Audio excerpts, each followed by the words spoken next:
this later, on all our public websites. So as we go ahead, so you might have a bigger audience even looking later at all of this. So, Tom, can you say something? Just see if you're, because it looks like you're unmuted. It could be on your end because you are talking. Well, all right, Tom. So what it looks like is something on your end. Because if you look on the screen, you can see like Claudia has a microphone with a slash through it, which means she's muted, and Captain Chappelle and yeah. Well, thanks for doing this, Brian, and Tom. Thanks for coming in and talking about the Ukraine. Maybe what I'll do is, Tom, keep playing around, and I'll start off.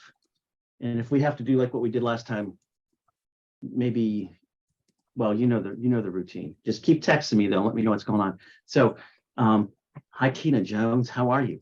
I saw her yesterday. So let me begin by saying thanks for inviting us to come to the conference. This is my 13th year, and every year it seems there's something interesting going on. I don't think I've ever spoken at the conference. I've brought people to speak, but I don't think I've ever been one of the presenters.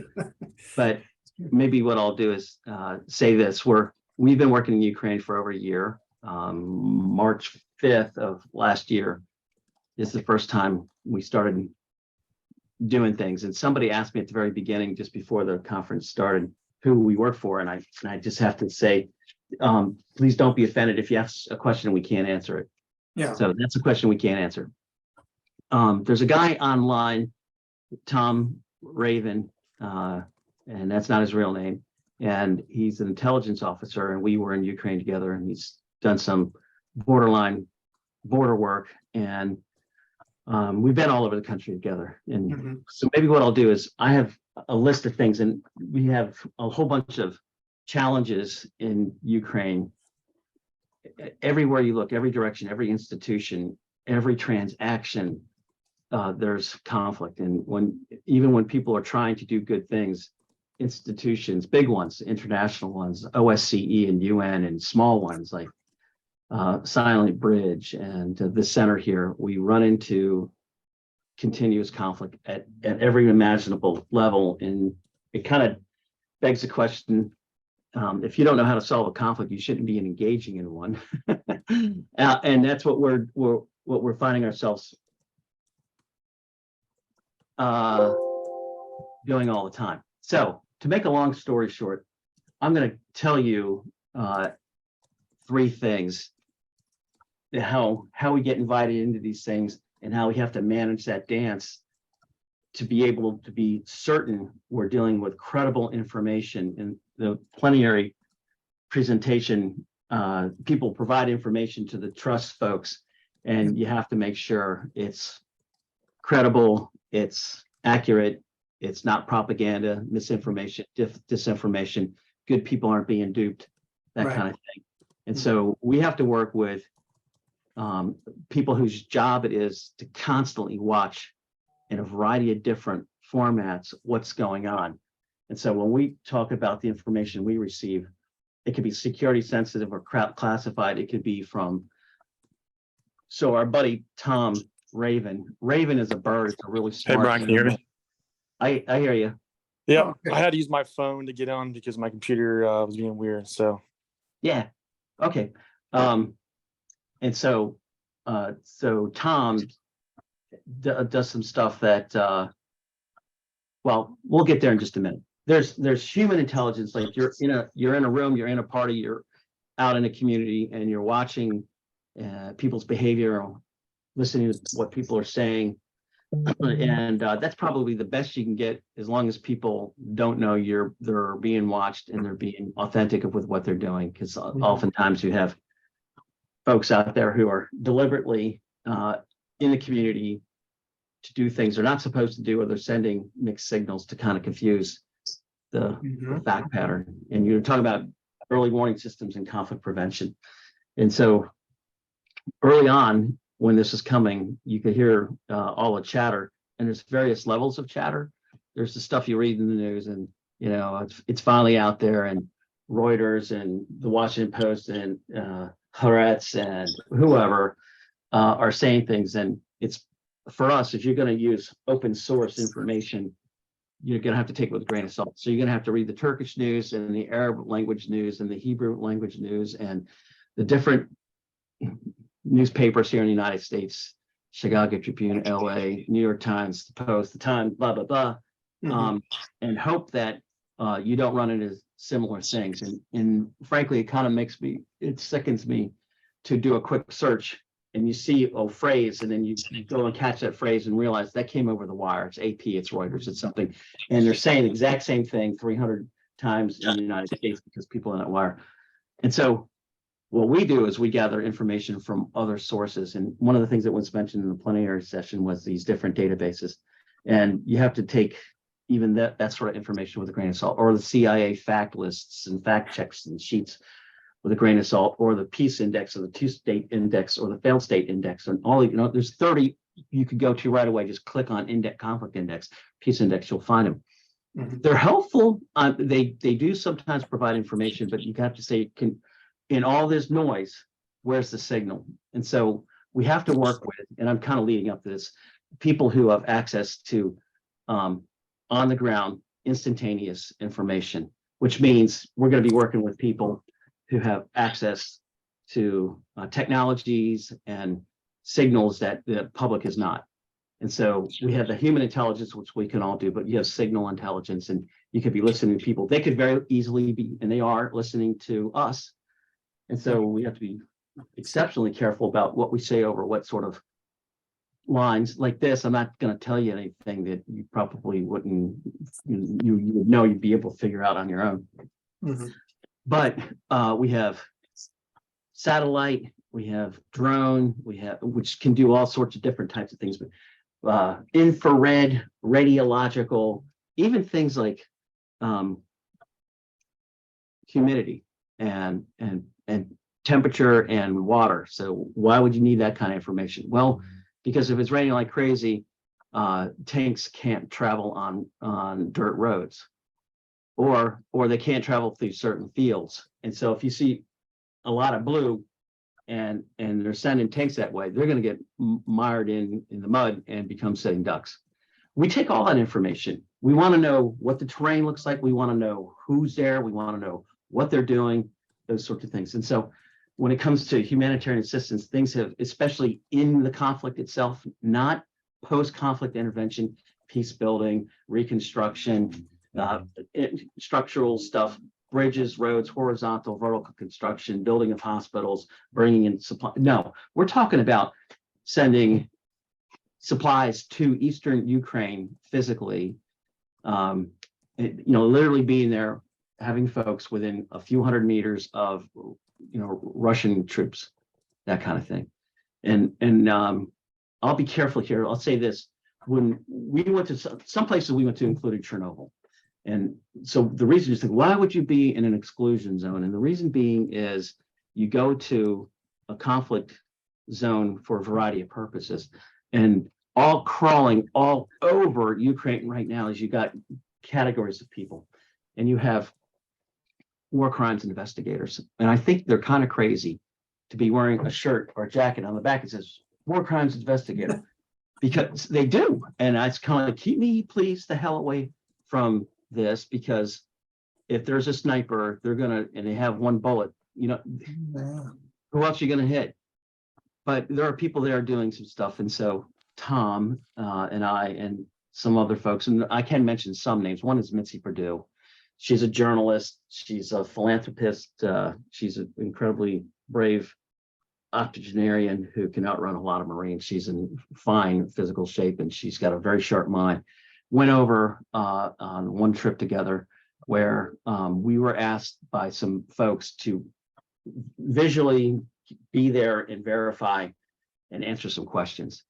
And what I looked at and what some of the other people were looking at in the same setting were completely different. In fact, some people couldn't tell us exactly what they were looking at, but you can figure it out on your own. Some of it's not hush hush. It's like what type of munitions are being used, and you can look at the way a building's been hit and you could look at shrapnel on things and collect data and say, yeah, you know what, they're using phosphorus. This is like against the Geneva Convention. This is totally, I mean, it's here. Here's the picture. Here's the stuff. You can pull it out of the side of a building. Here's the spike.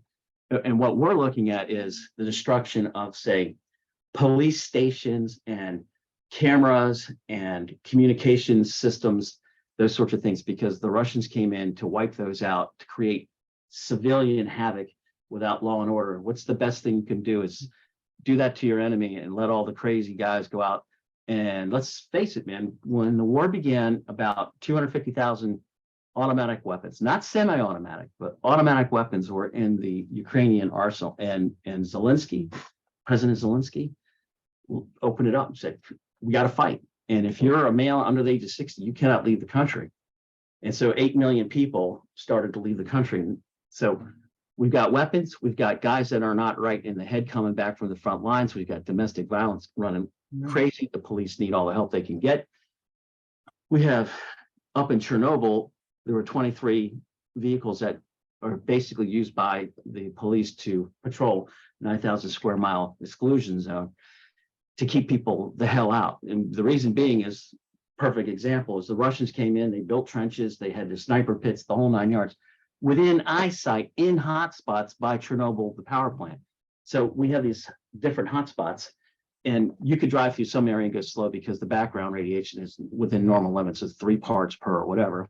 And then you drive a little bit further, now all of a sudden you're driving like a maniac. It's like, why is the driver going so fast?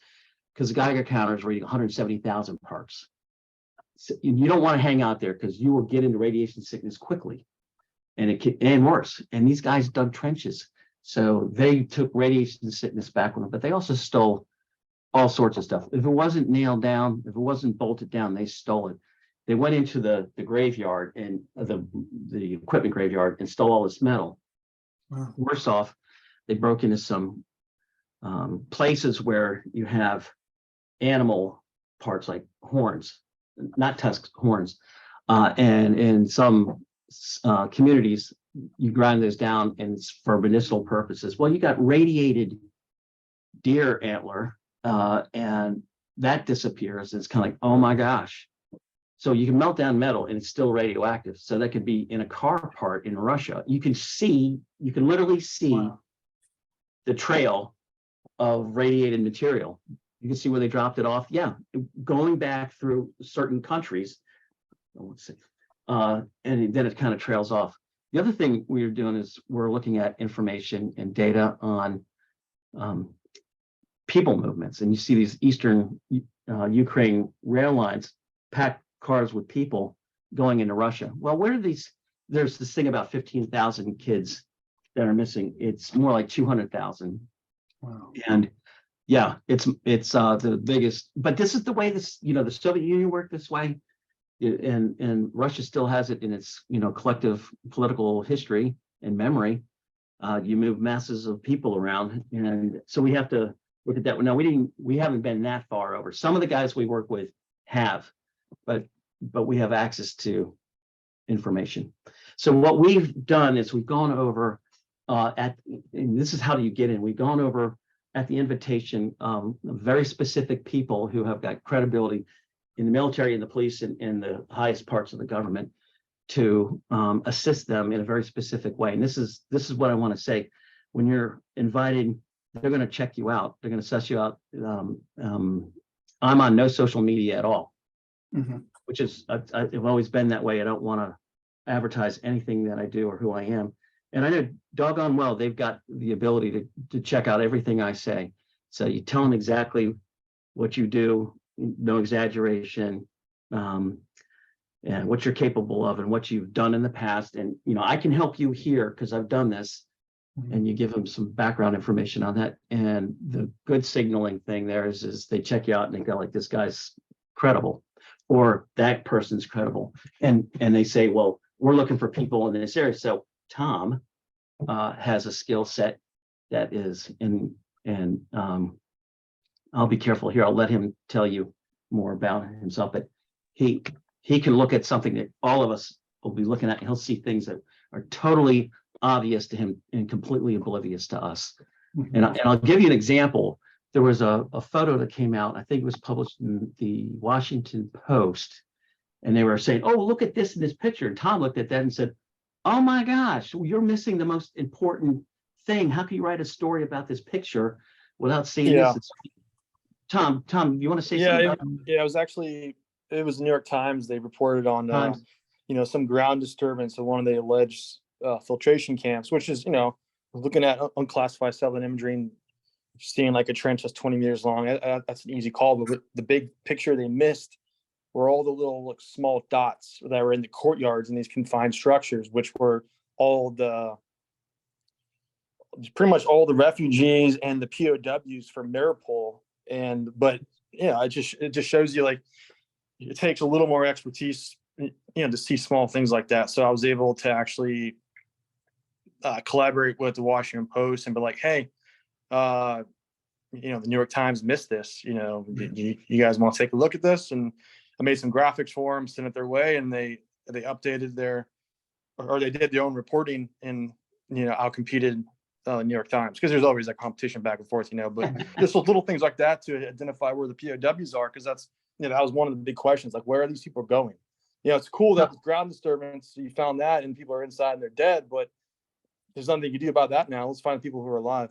Right, Tom, you found some of your own photographic evidence and were able to decisively coordinate that with the original photo, like the tree and the yeah.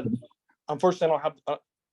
I didn't include that graphic today. No, that's okay. No, that's okay. But what I'm trying to tell everyone who's listening is that you can look at something, and Tom has the experience and the expertise to be able to go out and find other data on the same topic and be able to verify or amplify information. So he found some other things in that photo that raised a lot of eyebrows. It just increases value and everything. I mean, once big time. In this particular case, it was an open source photo that was taken and posted on Twitter or something like that. But it had the POWs in this confined in this confined courtyard, and it had like this little shed-like structure that was probably like a 4 foot by 6 foot, and then a tree next to it. And so I was able to kind of do a ground photo correlation of looking at overhead unclassed satellite imagery and see where those people were standing. Of course, it was taken at different times, but I was able to match up the tree, the shed-like structure, and the amount of persons that were inside the confined area to increase confidence. I already had confidence that they were persons in the confined area, but having that tree and that shed-like structure on that ground photo was, that was the golden ticket there. Yeah, and just I want to add one more example real quick, and then go on to the other things that what we're doing. Tom did a debrief with me and was able to show at a facility where Russian troops are coming in and exactly how they were doing it and where they were going when they left. And it's one thing to take one shot, it's just a snapshot in time. It's another thing to take multiple shots and then be able to, and we'll show you something in a little while that'll give you an idea of how much detail he gets into. I tell you, when you're trained as an intelligence officer, they'll say things like, Brian Jarrett, how many wall sockets are in this room? And you can't look around and just figure, no, there's 6, because you checked it out when you walked in. So your situational awareness is high. Tom, on the other hand, can tell you how much bird poop is on all the windows of a car. I'm not exaggerating, but going back, it's that sort of like hyper vigilance in terms of situational awareness, which is important because you could get yourself in trouble, the people you're with in trouble, and more importantly, the people who invited you there. So we got invited in and started doing basically it was one mission, but part of that first trip was to it was a fact-finding thing. And some of what I know we're being recorded. Some of what we found was used in Washington, D.C. to help with the justification for providing resources to a specific issue that was asked to be seen. So what we did while we were there, we were asked to help verify this stuff and help with the regional police and Mitzi Perdue, who's one of the people who will go on record, is a longtime advocate on disrupting human trafficking. She looks at the entire system. She looks at how they do it, what types of, and how do they think. And I'll say this: if you take somebody who is an expert in traffic flow, and there's a PhD in like flow and traffic engineering at MIT, you find a young PhD there, and then you find somebody who is a behavioral economist at Princeton University and a conflict resolution person and whatnot, and then you talk to people who were traffickers and say, how do you think, how do you get in your head? And you use artificial intelligence aligned with behavioral economics, and then you plug that into trafficking as underground trafficking and the use of the dark web. It's amazing how quick you can latch onto the bad guys and watch what they're doing. You run into a problem though, because you have a crisis of your conscious. Like, we know there's somebody on that campus or that university trafficking 4 women right now, and you really can't do anything. Yes.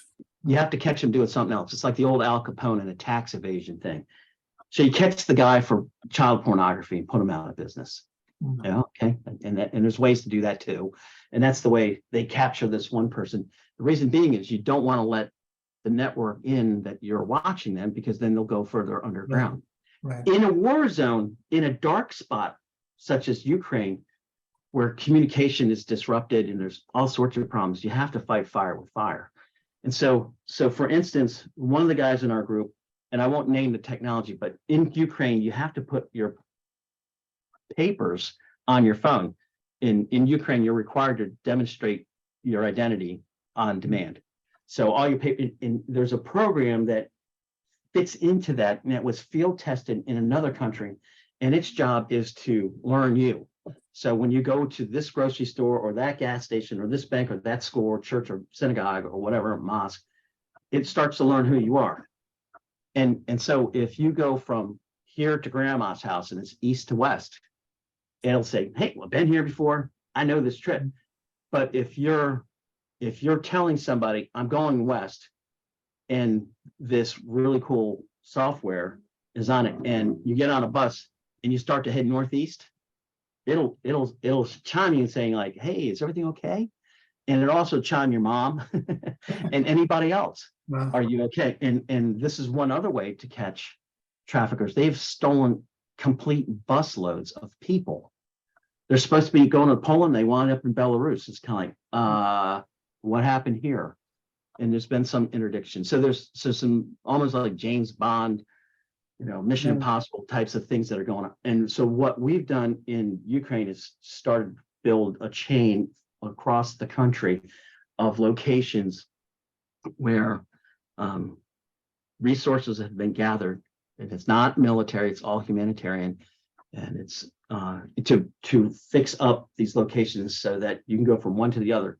So if you're a woman with small children, going into and out of different zones and whatnot, you'll have a place to be safe and off the route where traffickers are hitting really super hard. In a little while, we're going to show you something where at least 8,700 women and children have just totally disappeared.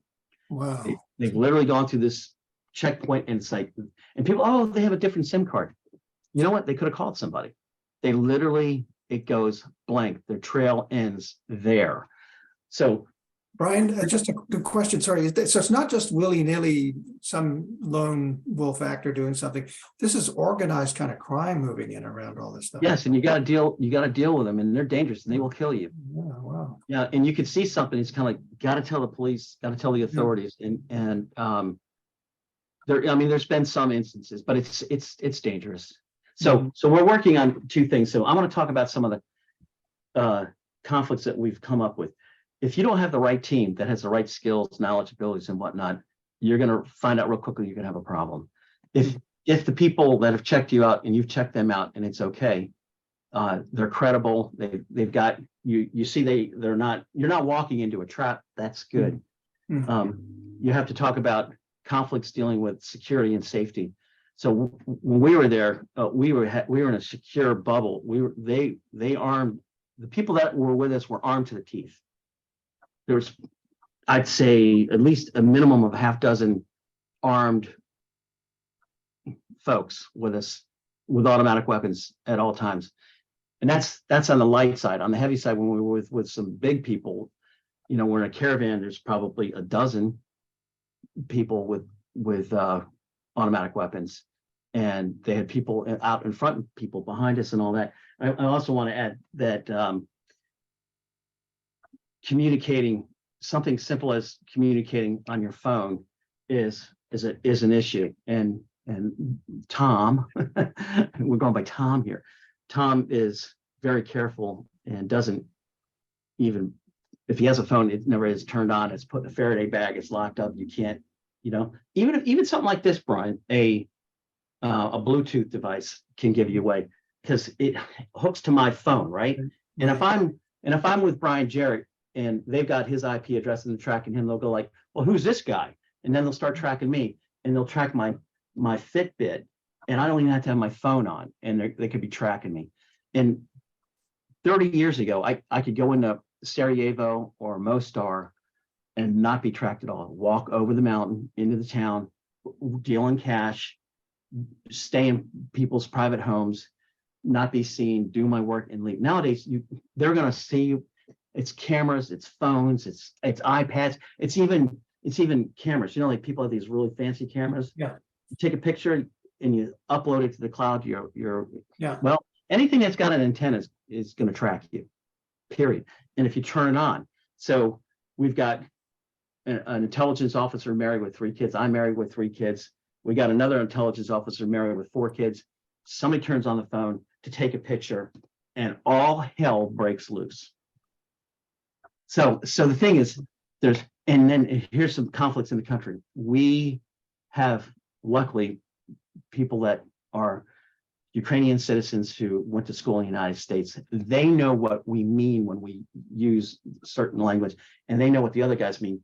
They can understand what we're saying, but the meaning's different, and that leads to a lot of conflict. So there's literally the translation thing. Then we had conflicts with corruption. You dump money into something, and where does it go? If you don't take it with you and hand it to somebody, it will be siphoned off. And same thing with material goods and equipment. And you literally have to go in small bundles into the country, deliver it, and walk out, because it will be put in storage and it'll be siphoned off here. Or, you can see it and you need it, and they'll tell you, we have 6 months, you'll get it in 6 months. We needed it 6 days ago. So something that I mentioned this yesterday, Tina knows what I'm talking about, but I want to show you a couple of things. But your first aid kits, people were spending tens of thousands of dollars getting first aid kits, like the one you find in the back of your car, and you have bandages, you have Band-Aids, and you have tape, and bacitracin and all that sort. They don't need that. Those types of first aid kits are basically for kids with owies. And they but it's psychologically, it's really good. Mom or dad kisses your finger, puts the Band-Aid. Come on, anybody remember that? They need this, and it's amazing. It costs only about $10, and they needed 65,000 of them. So this is a tourniquet, and these are field medic packs. Like if you get shot, you pop this open, you stuff it in the wound to keep the bleeding. To stop the bleeding. And I don't want to take the whole thing out, but there's all sorts of things in here that are basically you're dealing with somebody with gunshot wounds or shrapnel wounds. Yeah, serious. Yeah, it's serious. And I keep one for myself because I got Boy Scouts. They're always breaking bones. But here's the thing. So people say it's a two-way street. People say, "What do you need?" And for us, and Brian, our line of business is you got 2 ears, listen, get one mouth, keep it quiet, and they tell you what you need, and you build your mission around that, and you make sure everyone's on the same mission, one team, one mission. Don't go out there doing something, especially breaking communication or dealing with other people. That's a huge no-no. That's a super bad conflict right there. It really shatters the team cohesion and your confidence that who are we dealing with here? Things aren't what they seem to be. But they tell you what they want or what they desperately need and say, like, I can work on this. And the advice I give is only work on that. Don't promise anything else, because what will happen is you go there and they say, we need this and these other 10,000 things. Yeah. And inexperienced people have a tendency to say, oh, I could do this, I could do that. No, you can't talk to the president of the United States, at least not anytime soon. Mhm. Something along those lines. And so keep it focused and deliver. So I want to mention something, and this came up. We have a friend, Tina knows her, Mitzi Purdue, who had a ring that she sold to help finance some of the stuff that we're doing. We've raised about $2 million since. Wow.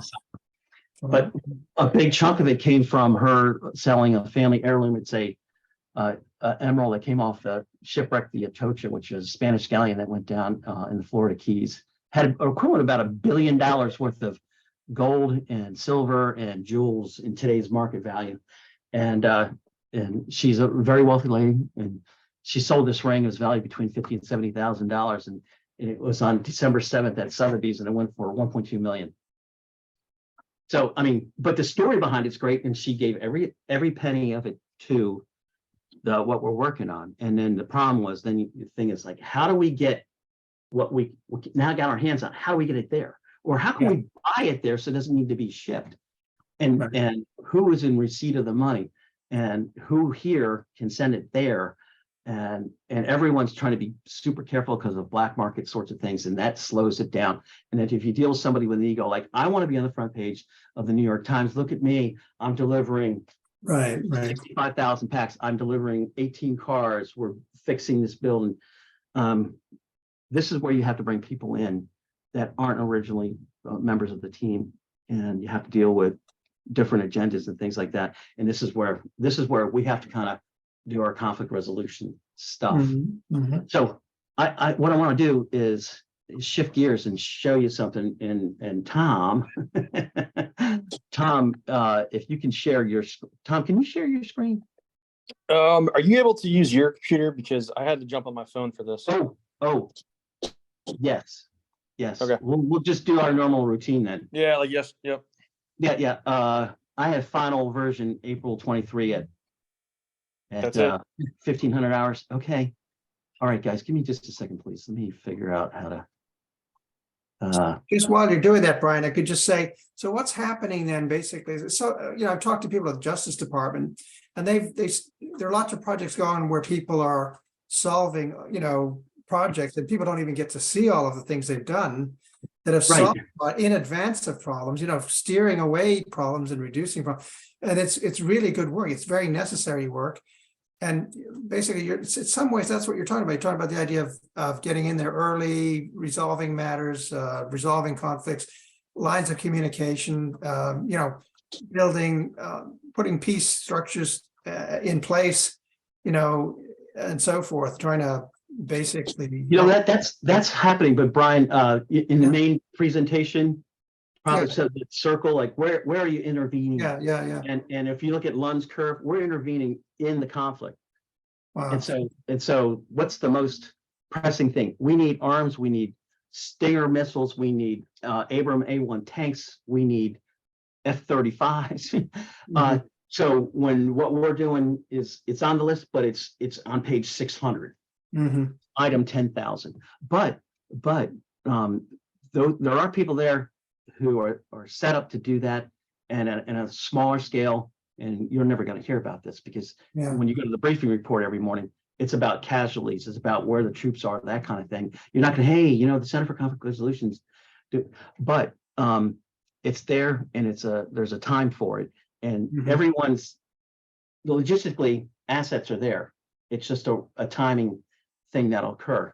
So one of the things that was really causing much angst was people disappearing, women and children. And this particular, can you see this? This is Poland overview of Border Point. Can you guys see? Yes. Okay. So Tom, why don't you take this and I can point at stuff. Okay? I got you.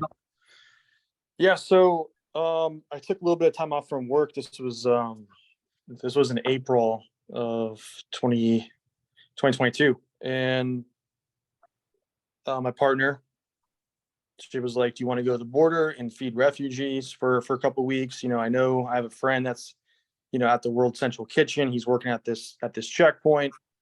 And so I took some time off of about 2 weeks. And, my main intention was just to go there and feed the Ukrainians. But I sort of ran into some characters that were kind of operating that area. So like, the first couple of days, everyone's coming across. You kind of, when you're there a couple of weeks, you kind of get a feel for who's working there, who's the normal person, and what the normal activity is of how people are. The girls are coming across. Mostly females and young boys. Really no military age fighting males. They're all obviously recruited and fighting and stuff. But everyone looks super rough. Just super hungry. It's just terrible. Just they're so distraught. And then after a couple of days, I was there. I started seeing just creeps, rolling in, just like, silver teeth, leather jackets, even paramilitary looking guys. I'm not going to get into that, but so I started walking around, just kind of going to use the bathroom, grabbing some food. But the whole time I was walking around, I was just taking mental notes. And a lot of these NGOs that are here, they have no intention of doing anything other than feeding food. They asked me, the friend that we had at this checkpoint, he's like, "Hey man, I've been here for a couple months now. There's reports of, buses going missing. There's a lot of people talking about human trafficking. There's a lot of weirdos walking around. They're getting girls to go into vans and they're just driving off. We have no idea where they're going." And so he asked me personally, just because he knew my wife, he knew my military background, and just, kind of like what I've been doing the past decade. And so, I just started walking around, taking mental notes, and I started seeing weird things. So, Brian, go ahead and go to Wow. That's I'm on 1. Yeah, go to slide 2. Real quick, can you see my cursor as I move it across, like where check the observation point in? You can't? Okay, good. I can see yours, yeah. Okay, good. Yes.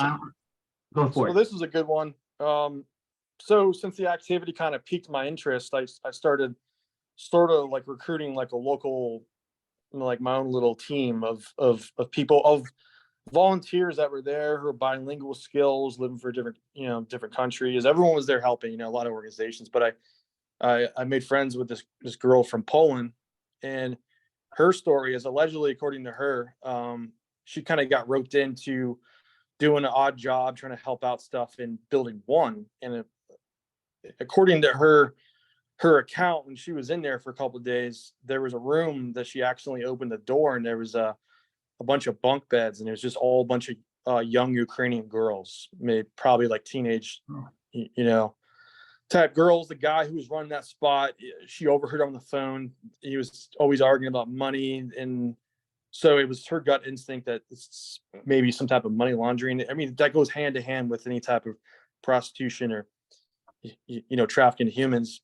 At the same time, I ran into an NGO that was actually there on official business, kind of investigating human trafficking. So I became friends with them pretty quick, and they hung out in that fenced area near the orange dot, and they're looking across at building 2. And I mean, this was all day long, but 8 hours they were in that fenced area watching building 2. And over that course of time, you'd see girls walk in, girls walk out, guys up front were kind of like guarding that spot, mafia looking scumbags, and they were like counting money. And the Polish police are right there, but the Polish police don't care. I mean, in these countries, you got to understand, like prostitution, human trafficking. I mean, no one gives a shit about that. And then, the red dot, it's kind of where they kind of hang out and just sit and just watch. It's a perfect Overwatch spot if you're, watching the girls come across. And so I guess we can go to, what's the next slide? You want to jump up? By the way, guys, you see this path right here that I'm highlighting with my cursor? Yeah. So if you follow, let me go back to one real quick. I want to show them real quick. Yeah, go back to slide 1. Actually, you can see kind of how they come from that checkpoint, and they process right through.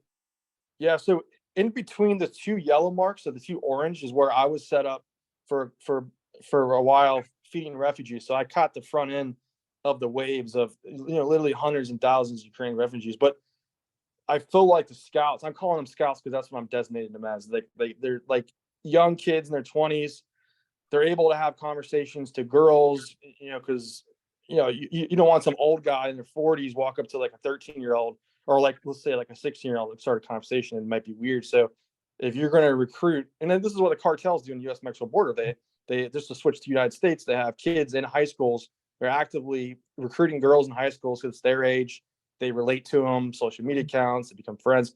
So this could, I think there's some stuff happening right there where we have some images later on in our brief that we'll show you, but there's a couple characters that were hanging out doing kind of like the grooming, recruiting, type process. But anyways, the people walk across, they get food, water, SIM cards, and they kind of all congregate or, mill or stage, near the buses. And there's no government oversight here. It's all just a bunch of NGOs, and there's no, there's law enforcement. They're sitting inside their van 99% of the time and just, I don't know what they're doing, but they don't care. They just want the people out of the way, out of the country. And so it's a really good opportunity for the traffickers to kind of, you can just, if you're a bad guy, you can just drive the van, pack your van full of a bunch of girls, and off you go. And then so that explains 8,000 people missing, Yeah. So I want to say something real quick. So the guys up front, the scouts radio or something here. They're on their phones constantly. So they're constantly texting. They're constantly looking around, like, especially when there's girls around, you can see it kind of piques their interest. And there's one occasion where one of the guys, I don't know if we want to go down those slides, Brian, let's go to. I'm on 5. You want to go to 6 or 5? Yeah, we'll start with 6. Let's go back to the facilitator guy. We'll go back to this spot. I know we're kind of jumping around, but there's just a lot going on. And so this guy, I go on a break, there's there started to be heightened activity of like ground traffic. So, I started walking around. I turned a corner and there's this fenced area, right, that we talked about. And at any time I was there, for the whole time I was there, there's no refugees in the fenced area. This is like a private spot. And I see this girl, she's wearing a white coat, black hair. She has her bag. I have a video of this actually. So she's behind the van and she's like kind of frantically going through her purse. Like you can tell her hands are kind of shaking, motor skills are off a little bit. She's like kind of squatting down. She's like trying to go through her stuff, just seems super distraught. And this guy's on the phone. So at this point, I've already kind of like made some friends, people around. So I bring this girl over who speaks a bunch of languages, and she heard him on the phone say, I have 3 young girls. But I guess like in his voice, it just sounded kind of like perverted or just excited about it. There was something she noticed something off just about the way he said it, but it was just another data point. I have 3 young girls. He's got this girl in this fenced area. He has control of her purse at this point. She can't even hold it. That's another indicator. And he's on the phone talking. So I walk over to the Polish police. And at this point, I've already kind of built a relationship with them because I was serving them coffee for the past like 3 days. So I became friends with them. It's kind of like pre-planning a little bit. So I started talking to him. I'm like, hey, I think there's some human trafficking stuff. I call it human trafficking associated activities. And so they go walk over. And at this point, he's walking with the girl, and he kind of scoots around, from the fenced area and comes back on the road.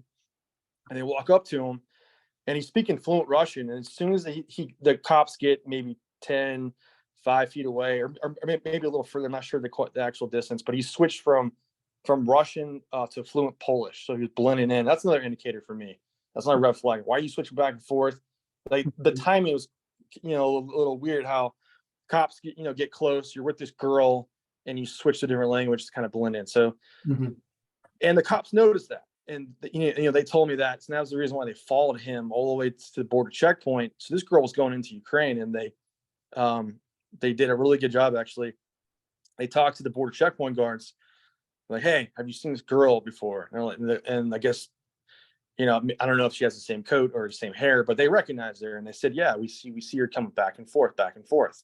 So she's kind of like already caught up in that grooming process. She could be going over servicing the customer, the prostitution type stuff, or she's a recruiter going to find some girls to recruit, to bring back to, get into the human trafficking. Like using girls to recruit is very known, especially in South America, coming across U.S.-Mexico border. I was there. We'll get into that later, but yeah. So, it's super sketch. And the other thing is, like, she has nice hair, she has nice clothes, makeup, lip gloss, like all that stuff. And all the other girls are coming across with like dark rings in their eyes. They look starving, dehydrated, sweaty, clothes are dirty, they smell.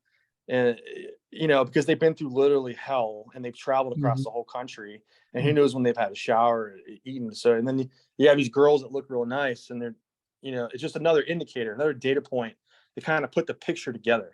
Mhm. Hey, Tom. I'll go and take a breather. Yep. Real quickly, so the other thing that's very odd about some of these particular people is getting out of the country. You could stand in line, regardless of the weather, for 10, 12 hours with your kids and all that sort of stuff. So when somebody's going back and forth across the border and going through that line on multiple occasions, it's like a Soviet parade of red flags. It's just like, wait a minute. Who wants to go back and forth? Yeah. So you want to talk about the van real quick or anything? Yeah, I mean, the van's interesting. I just think it's just another data point that this guy with the coat, like he looks like a mafia boss type guy, right? He would be driving a van with like darked out windows and like drapes behind the van, actually. He's got like two layers. He's also got the butterfly stickers in the back, which you could make an argument like Eastern Europe, butterflies represent prostitution. So that's an interesting data point. It could be coincidence. Guy likes butterflies.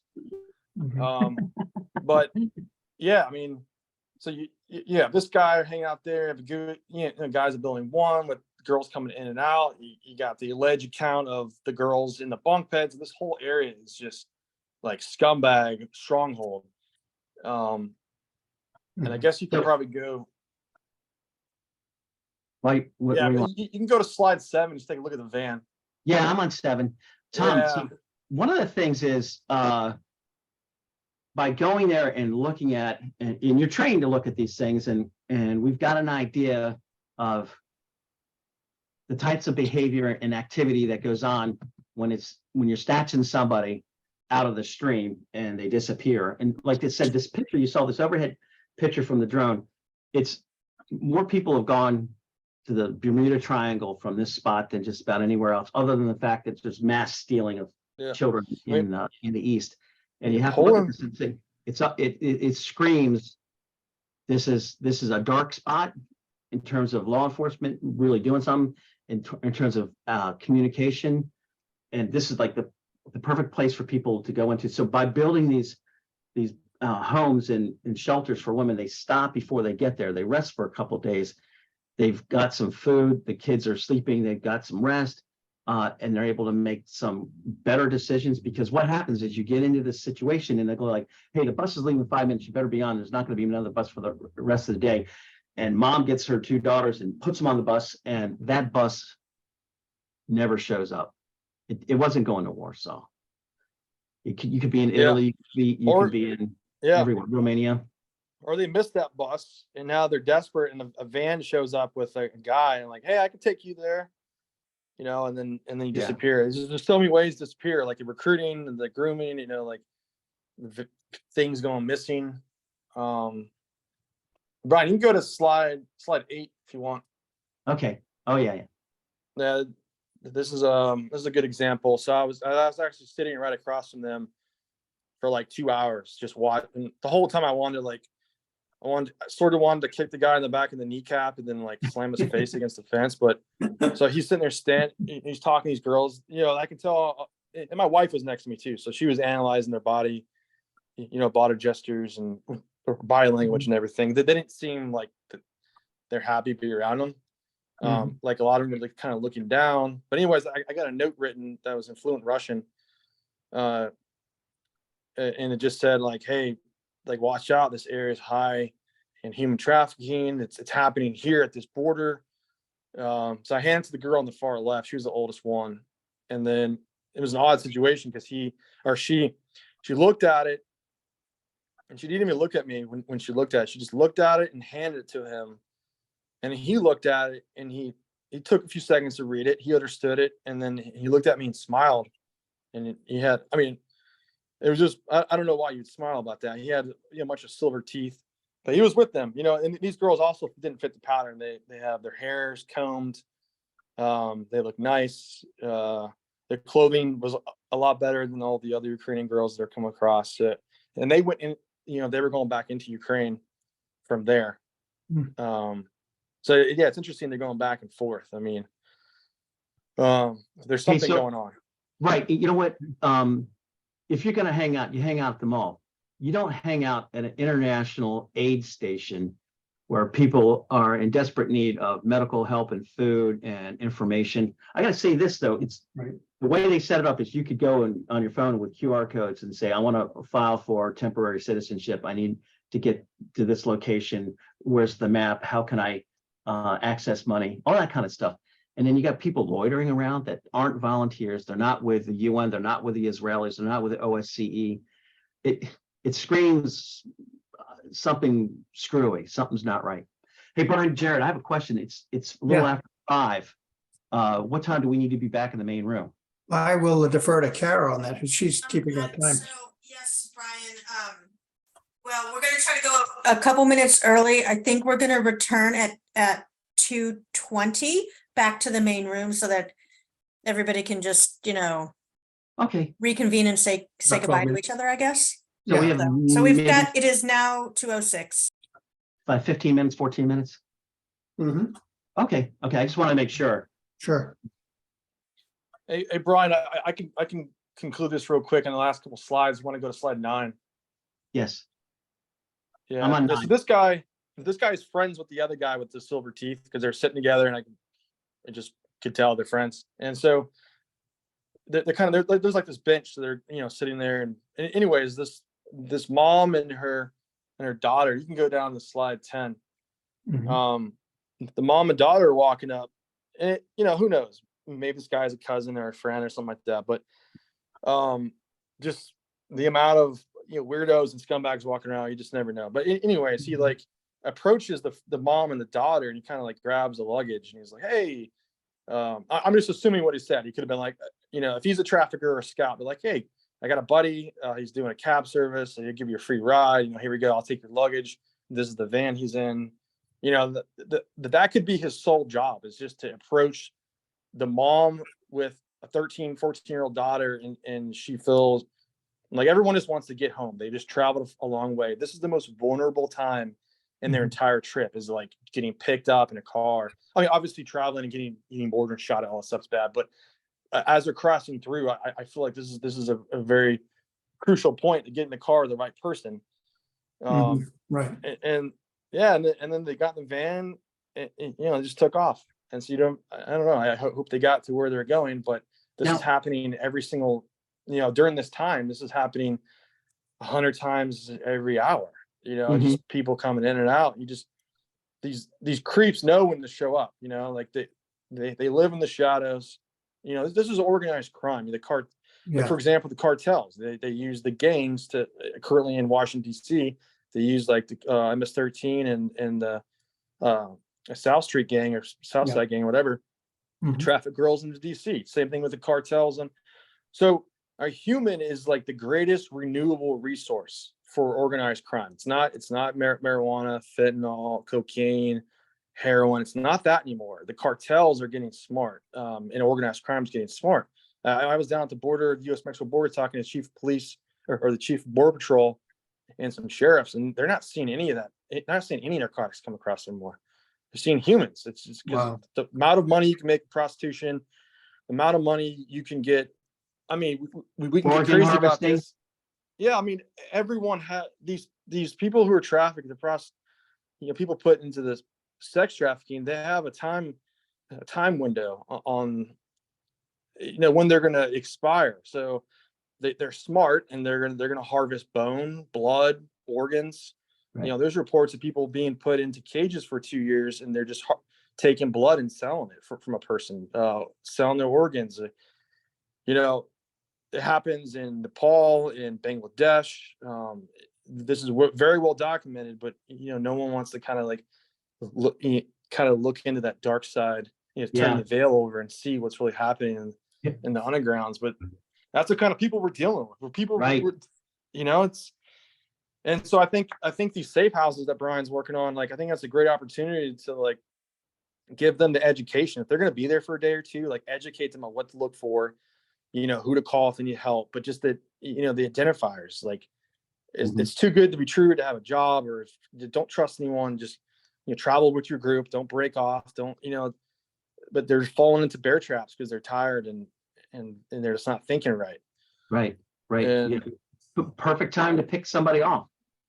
yeah, they're not exactly. So And a lot Tom, of time, just real quick, most people who are trafficked, they have no idea it's happening. Most people think it's like a kidnapping. That's like maybe 10% of it. It's like, hey, I can help you with this job. I can, I got a friend who's interviewing for something, and that's how it happens. They get them, get inside someone's trust and kind of bring them somewhere and meet someone else, and eventually you just go into a room and you don't come back out. yeah. And or they say, oh, you come to my house, you can use my sister's bedroom. But Yeah, exactly. and then it's not until it's too late. So when people walk through, you look at this picture and you realize, the one thing is you can also tell when in dark spots they mess with underground economies. So the price of a kidney, especially male kidney, because you can tell obviously gender and all that sort of stuff, but they typically harvest boy organs and they keep the girls for the sex stuff. And Yeah, I think like and then- 10-15% of the organs are actually used in legit medical practice for organ transfers. It derives from the black market. It's just so hard to screen for it, and so it kind of enables that type of activity. But Wow. right, and then you see the price of a kidney used to be 50,000, and it was 20,000 and 10,000. yeah, I think a heart's going for like $5,000 right 4 now million for a these days. kidney on the black market. Now it depends on what part of the world you're in, and you can also look, let's say, South America versus Asian countries, and look at those prices, and you can almost tell where our organ harvesting is coming from, because it's a proximity thing. Organ can only last so long. Yeah. And Eastern Europe, the stands and stuff like that, it's kind of like, wow, the price Yeah. plummeted. I know a group. They were using some data to try to identify and track where the butcher shops were in Africa. That there's a certain, allegedly from reporting and what they've receiving from the ground, there's a certain building where the butchers are there, kind of like cutting people up and taking the organs and stuff. Mhm. So, I mean, that's like the real dark side of the human sex trafficking type problem set. It's very complex. There's not enough people to work it. Since it's in the shadows, it's out of sight, out of mind. No one cares. Right. And there's a lot of NGOs that are on the ground, like here, feeding refugees. They don't want any business with that. I kind of tested that theory when I was there. Everyone just like, I'm just feeding people. Like, I don't want to be anyone's. I don't want to get on the radar from any of these creeps. And so it just, the bad guy wins. There's not enough good men to counter this. Here's a couple ways to think about this. You're a fish in a barrel, and you're going to be shot because they don't want to lose sight of the mission. They don't want to be kicked out.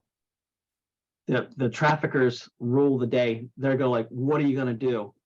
Tom, I don't want to spend too much. I don't want to say anything. You're good. I'll say this, up in the top part of the corner of the picture, I'm kind of circling an area, and we saw something going on there, and it was clearly wrong, but there's really nothing you can do because they will shoot you. If you go to intervene, they will kill you. Wow. So it's like, oh my gosh, how can you possibly sleep over this? And other people are going like, don't do that because you'll go to an early grave. You'll have hypertension. Yeah, it's going to kill you. And it's like, especially in areas like this where law enforcement, easily bought off, or they just don't want to get involved, and they have a family. They want to go home and you go to sleep and not get, fall out of a closed window or something, Mhm. Hey, by the way, I do want to mention one thing that's kind of neat. When you're working with a whole bunch of intelligence people from different countries, and their military intelligence, civilian intelligence, and all trained to do, they have like a general knowledge that they've all learned together, but then they have some specific stuff. And you're walking through these crowds, and guys are talking about they're talking about the type of boots, the military type pants, the number of pockets, where there's a type of jacket being worn, and they kind of go through this and they go like, that guy's Mossad. Yeah, And I mean, how do you know? And everyone would go down the list. It's kind of like, this guy's not very good about this, but he's showing all the signals, and he's Israeli. So I walk up to him and look at him and, hey, Haber, Manishma. And the guy starts speaking. Yeah, I said, no, never mind. Yeah, he's Israeli. But I would say this. Here's another thing that you learn about being in these situations. It only takes two pieces of information for a really good investigator analyst to figure out like who you are. It's amazing what little amount of information, and we could sit down really quickly. We heard two things about this person, and kind of sit down at the table and get online, and boom. Yep. Tom, do you remember when we located that guy who was working for the president? We saw him on a video. Do you remember who You got to refresh my memory. My memory is so good anymore. we were down in a bomb shelter. You may not have been there. We ran into some creepy, questionable people. There was a guy up in the window, right? Yes. Yeah. Yeah. So with two pieces of information, our guys knew exactly who he was. Wow. We knew where he went to school. We knew where he lives in Washington, D.C. I mean, it's like, Wow. but you know what? That's the way we have to play this game now. And if we want to get in and have, you have to have it's either junk in, junk out, or it's good information. You got the terrain, you understand what's going on. It's been verified, it's been triangulated, because people will die if it's not right.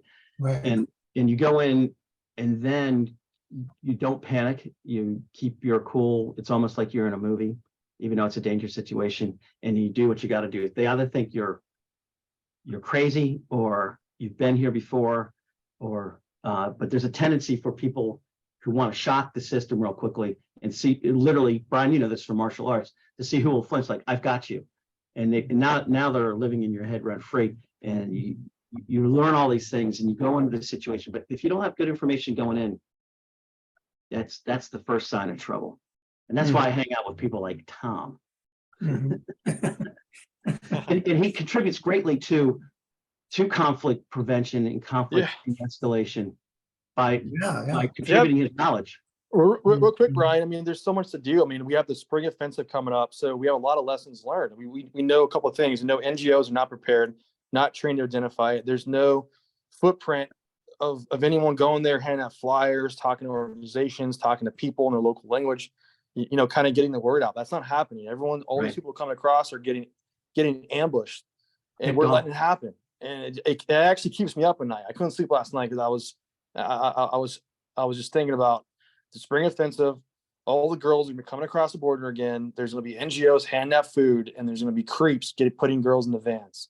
Right. And it's happening all around the world. It's a $1 trillion industry, and the organized crime, especially when it comes to, all the Russian filtration camps and stuff. I mean, there's a whole other part of it too. And like, everyone wants to focus. This is just my personal opinion. Everyone wants to focus on the recovery part of it. Like, at the safe houses, like after the girls have been raped for 10 years straight or 5 years straight or whatever, or, they're beaten, all that stuff. Everyone wants to help then. It's too late then. I mean, they're going to have a rough life, but at least they're alive. But it's like such easy things of handing out a flyer with a QR code that says, hey, this area is human trafficking. Don't take a ride with someone who's a creep looking person. And then maybe they live, but no one's doing that. Hey, Tom, you also made another point. So we've intervened real early. We were invited. We always get invited in. That's rule number one. And check your sources. But we've been in there. And this is what happens. And it drives me nuts. It happened in Bosnia. It's going to happen here. The war is going to end. And every Tom, Dick, and Harry is going to come in on a white horse and want to do all these trainings and have all these workshops. And the Ukrainians, just like the Bosnians, will be sick to death. They need food, shelter, they need rebuilding, they have to open their schools back up. And it's kind of like, you are taking resources from us, you're driving up our rents, please get the hell out now. Be gone by sunset. And so if you're in early and they know you and you're there for the duration, they're gonna come to you first, or they're gonna ask you to verify or vouch for.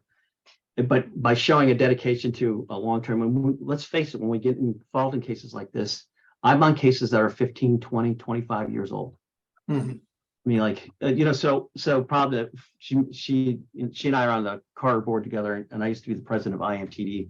So she knew me, but IMTD, we literally had cases like with the Dalai Lama that's still going on. They're more than 20 years old. Wow. If you're able to do that, then you've built a relationship based on trust and integrity and credibility, and then you can bring in the people that you know that will have their head and heart in the right place. Yeah. I looks like we got to Okay. leave, guys. That's Yes, great. it's Yeah. 2:20. I'm sorry to interrupt. It was a great- Thank you so much, Brian and Thomas, for that amazing presentation. And hopefully we'll meet back. So everybody can just leave the room and we'll go back to the main Zoom room. Okay, thank you. That's Thank great. you.